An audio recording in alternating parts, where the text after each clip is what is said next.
Feel extremely humbled and honored to be receiving this award. I absolutely adore Senator Patty Murray. I feel like her and I had a very special connection. I feel like she's able to see my heart. I really can attest to the fact that, people don't wake up one day and just say, yay, today's an amazing day to be a drug addict. Like for me, it was deep and it was profound, those wounds. The moment for me was wanting and longing for that little girl in my stomach to never have to live the pain and isolation that I had. Like that's what I longed for. And so the pain of that moment, holding my daughter it was about 30 seconds, it was very brief, and then she was immediately placed into foster care.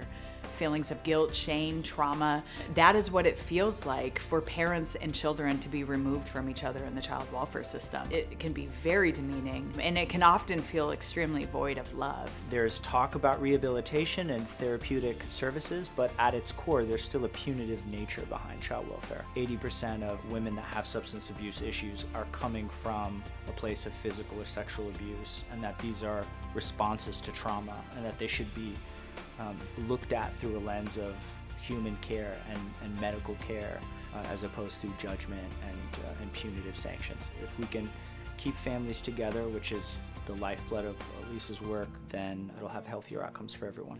I was one of the founders of the Parents for Parents program. That's now a statewide model. So she showed up at one of my dependency one-on-one classes, and then she came to work for me, right? I hired her on the spot because I saw what was in her. And she was so amazing. Teamwork makes the dream work. And when we paired together, our program flourished and grew. And that's really what began the catalyst for me, was being able to lie down and hug my daughter every single day when I heard from so many people that you should never be a mom. Your child will be better off adopted. Like, these are messages that I can count from treatment providers, social workers. I mean, it was perpetuated. And so for me, I see that as a great opportunity for change. And so to be on the front lines of convincing legislators through policy that there are real human connections and real faces behind these journeys and real impacts.